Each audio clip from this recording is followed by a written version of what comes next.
I am really about to embarrass the heck out of myself in this video because I'm about to let you in on the financial decisions that I did not make that I should have made when I transitioned from my 9-to-5 into my full-time business that I'm running today. And it hurt me a little bit, put me in a little bit of a hole. And I'm creating this video. I don't care if it embarrasses me, whatever, because I just want to help you. So if you're looking to leave your 9-to-5, if you're looking to plan ahead, if you are just looking to start and scale a successful business, I want to make sure that you are making really essential key financial choices that are going to set you up for success ahead of time. Let's go. If this is your first time to my channel, welcome. Super happy to have you here. I'm Angel Marie, a money and mindset mentor for entrepreneurs, helping them drop the burnout by learning to reach mental and financial freedom God's way. Now, a part of that financial freedom aspect of things when it comes to entrepreneurship is not just learning how to make a lot of money within your business. It's learning how to steward that money well, learning to steward your finances to the point where it is not stressing you out, it is not digging you into a hole that you should not be in, because you are simply good at managing your money within your business well. And I've learned that this is not a skill that you should develop when you're actually starting a business or when you're ready to scale it. You should be developing it way ahead of time. In fact, you should be developing it while you are still in that 9-to-5 business and receiving those consistent paychecks so that you have time to set a solid financial foundation for yourself and for your business that you are about to start in the future. However, if you are watching this and maybe you already started your business, maybe you already left your 9-to-5, whatever it is, and you are just simply looking to scale that business or to run it better, then these financial decisions that I'm about to say in this video are definitely going to help you too, because they've helped me. All right, let's dive in. I'm going to give you 4 financial decisions that I did not make, that I should have made, that are going to set you up for success financially in the right way. However, I'm actually going to start with one that I did do that I want to recommend that you do as well. So I guess in total, we're going to be going into those 5 key financial decisions. All right, financial decision 1. If you are still in your 9-to-5 or in your full-time job, and you have not left yet to run that desired business of yours full-time, you're gonna wanna plan to save 30% of your current salary before you leave that job. Now, again, for those of you that have already left a job, that is okay. The next tips that I'm about to share are gonna apply to you. But for those that have not left your job yet, I highly recommend that you financially plan ahead by saving 30% of your salary before you leave in order to start your business. Now, the reason why I am recommending this is because it is going to give you the cushion that you need, the space that you need to develop and build and expose your business's brand out there into the world without stressing out about your finances, because you have that financial cushion to back you up. The thing about branching off into full-time entrepreneurship is that your biweekly paychecks are going to go away. Those benefits are going to go away. So you really want to prepare yourself in advance to have a cushion to pay for bills, to be able to afford certain things without stressing yourself out financially, so that you're giving yourself the space to actually build that business. Plan ahead. What does 30% of that salary look like? And work backwards from there. How long will it take you to save that up? How much money will you need to budget for every month to save until you reach that 30% salary savings? Now, this is the one financial decision that I did before I left my full-time job that was just wise. And it gave me the leeway that I needed to build up my business and still being able to pay my bills without stressing myself the heck out. So I highly recommend that you do the same thing. Like I mentioned, that was the only wise choice that I made before I left my job. So now let's dive into the 4 other choices that I should have made, but I did not make. But hey, because you're watching this video, it's going to save you so much time, it's going to save you so much stress, and it's just going to help you all the more build a successful business over time. All right, so let's talk about decision number 2. Hire a financial advisor or a financial team ahead of time. When I say a financial advisor or a finance team, I'm talking about someone or a group of people that are able to handle your accounting, your bookkeeping, and your taxes as a self-employed entrepreneur. And the reason why is because it gets really complex.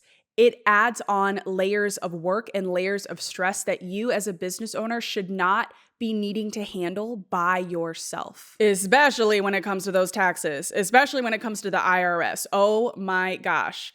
When I first left my job, this was 2 years ago, I dealt with that tax stress, trying to figure out what I owed, the bookkeeping, the accounting, trying to make sure I wasn't going to be audited. I swear, every time tax season came around, it was just complete stress. So many moments of crying. And I just remember being like, why didn't I figure this out ahead of time? And now I'm finally in a space where I have a finance team. They're handling all of that for me. Thank the Lord, because like I said, it saves you a lot of stress and they're able to handle it in a professional way that can ultimately help you save money in your business when it comes to accounting, bookkeeping, and taxes, because they know what they're doing much better than we probably do ourselves. If you already have that financial advisor, see if they can help you as a self-employed entrepreneur. If you do not have that financial advisor or a finance team yet, I have some really great options for you. My first recommendation is a company called Collective. This is an all-in-one online financial solution specifically for small business owners that are profiting at least $60K a year in their business. I recently joined Collective about 5 months ago, and it has been a true blessing. They handle your taxes, they handle your bookkeeping, they handle your accounting. They're there whenever you need to hop on a call to ask questions and gain clarity. They teach you and show you and do the background work to help you save as much money as possible when it comes to tax season. No longer do I have to do any of that financial stuff myself. It is amazing. Now, Collective, because they offer so much and they truly are coming on as your all-in-one finance team, it's gonna be an investment. So you're looking at about $250 to $350 a month in order to pay for the finance team services. If that is something that you are able to take on ahead of time, I highly recommend it. It's going to save you so much trouble, and it's going to save you a lot of dollars as well when it comes to tax season. Now, maybe that's something that you're not able to invest in at the moment, or maybe your business is not yet making a profit of at least $60K a year. That's okay. The next solution in that case I would recommend is going through QuickBooks, the self-employed version. Now, in QuickBooks, you're going to connect your business bank accounts and you're going to be able to do that accounting and bookkeeping yourself. In fact, I would recommend doing that at the beginning of every month, just so that you're tracking your expenses. And QuickBooks has this really incredible feature to help you see what your profit is looking like month over month, what your expenses were, and therefore saving on some of those taxes because of those tax write-offs that you are making inside of QuickBooks itself. Now, this is the cheaper option. I believe this ranges anywhere between $20 to $50 a month, depending on the plan of your choice. The only downside of this is that you do have to manage the accounting and the bookkeeping yourself. But again, you can do that as long as you schedule in that time once a month in order to do so. And what's really cool about QuickBooks is that you can easily connect it to TurboTax. And what's cool about TurboTax is that you can hire a tax expert through TurboTax to do your taxes for you every year. And they will be able to access your QuickBooks in order to see the things that you've been tracking within your business over time when it comes to your finances, so that they can easily do your taxes for you. So just know there are options, and I recommend that you make that financial choice ahead of time. Like I said, I did not. It was a hot mess. I was in tears every tax season. It was too many layers of work that I did not need to be doing when there's already so many hats that we are wearing as self-employed entrepreneurs. Save yourself the trouble, hire the financial advisor or financial team. Or like I mentioned, do it yourself by getting the right tools such as QuickBooks and TurboTax. Let's talk about that third financial decision. Get health insurance. I did not plan for this when I left my 9-to-5. Why didn't I plan for it? I don't know. But when I left my 9-to-5, guess where my dental and vision and medical insurance went? Out the door. No longer had access to it, obviously. I just was not in a place where I was even thinking about it. I was so focused on just wanting to start and scale the business that I felt like God was calling me to build, that I just having or getting health insurance just completely went over my head. So for about a year and a half, I did not have any health insurance. In fact, I am just now getting it. And the reason why I recommend that you do this ahead of time, again, is to just be safe. You want to be able to have that coverage when you need to. When I think about my situation, because I waited a year and a half to not even have health insurance, I didn't get any physicals done. I couldn't go to the dentist, things like that. I was dealing with a toothache that I couldn't get checked out. Like, you just want to have that, all right? Cover yourself, make sure that you're good. Now, of course, a lot of us are used to getting health insurance that's covered by our job. So for you, because you're branching off under your own business, the easiest thing to do is to just go through the healthcare marketplace and to find a plan that works best for you.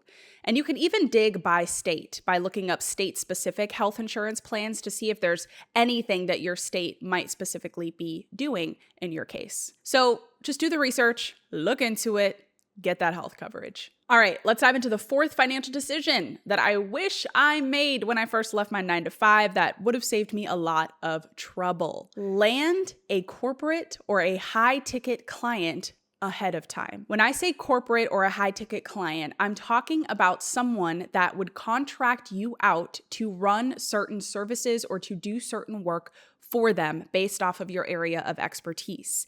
And because they're corporate or high ticket, this means that they are able and willing to pay you more on a retainer every month to get the work done. The reason why you're going to want to land this ahead of time is so that when you leave your 9-to-5 job and those paychecks stop coming in, you know to expect some sort of monthly recurring payment because you landed that client that you're about to do services for. This is something that I didn't plan for, but it just landed in my lap the week I left my job. And I am so grateful that it did, because without it, I just would not have had that monthly recurring promised income that I could depend on.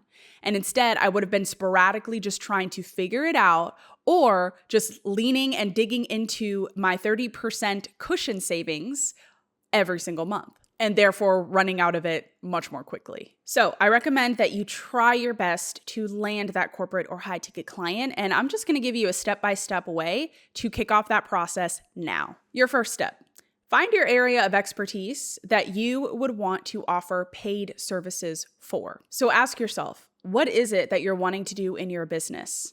And can you offer those kinds of services to these corporate or high ticket clients that you have the potential to land? So for me, I knew a part of my current business that I run is digital marketing consulting services.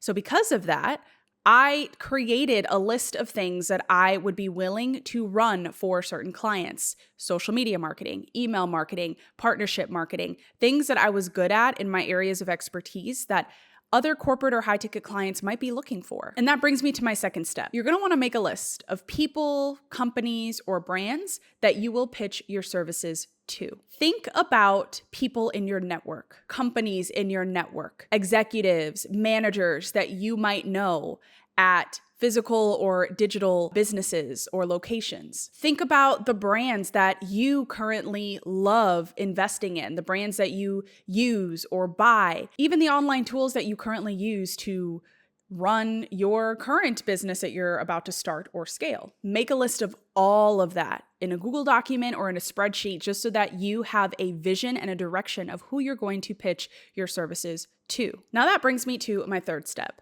The third step is to build a personalized proposition for the brands, the companies, or the people you're reaching out to. You can easily do this in Canva, where you create a professional slide deck showing examples, showing details and information into your services, and just personalizing it to that exact person or company that you are reaching out to. You're also going to want to include pricing structures and contact information as well, just so that they know where and how to reach out to you specifically if they're interested. Last but not least, your fourth step is to reach out. Send an email, send a text asking to hop on a Zoom call. Have your proposition ready to present to them or ready to attach within that email so that you are letting them know that you are interested in working with them, why you're interested, and giving them information into the details of your services by them opening up that slide deck that you created. And by the way, this 4-step process isn't just something that you can expect to do before you leave your 9 to 5. This is something that you can do within your business anytime you are just looking for an income boost and are looking to land additional clients. In fact, about 8 months ago, I found myself in that situation where I was about to move to LA and my expenses were high in order to make that move. And I was like, okay, I need to make X more income this month so that the move is not that big of a stress. So I started sending out pitch emails to companies, to people, to brands that I knew. And I was able to land 2 of them, 2 really great clients that I have had the pleasure of working with. So give it a try because it can definitely help you generate that sustainable, promised income month over month so that you have something expected as you continue growing and developing your business. Last but not least, the 5th financial decision that I wish I made before I left my 9 to 5 to start my own business.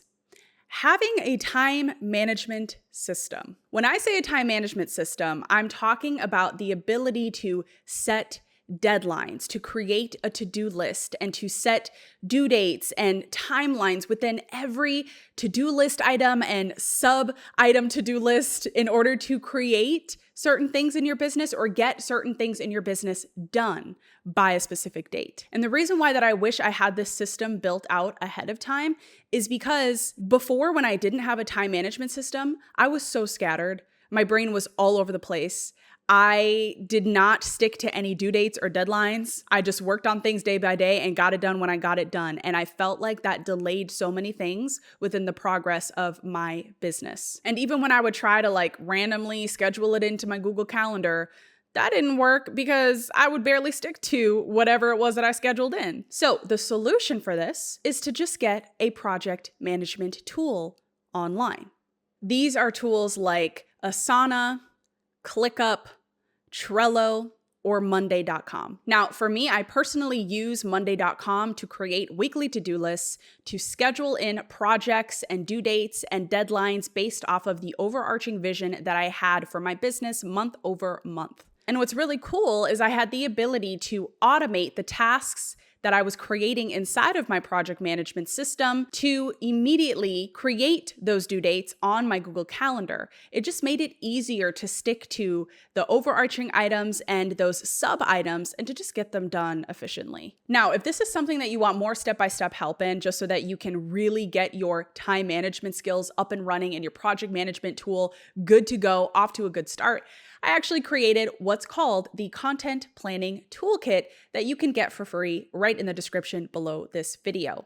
The Content Planning Toolkit includes the step-by-step process that you need to plan out your business content or your business projects every single month, get them scheduled into your project management tool in a really streamlined way, and then automate the process to get those due dates sent over to your Google Calendar so that you can literally live by this schedule within your business and get the work done. As I said earlier, these 5 key financial decisions are really important so that you are having a strong leeway, a strong direction, a strong foundation when you are starting or scaling your very own business. When it comes to running a business, it is not just about the income you generate and the success behind it.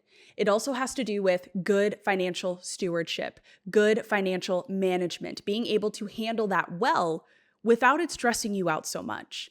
And I really hope that these 5 key decisions that I gave you will help you out and get you into the good start that you are desiring. Thanks so much for watching, my friend. If you want to check out more content on financial freedom, mindset, or even marketing tips when it comes to growing your business, head to my channel and scroll through and watch whatever video you would like. We'll see you soon.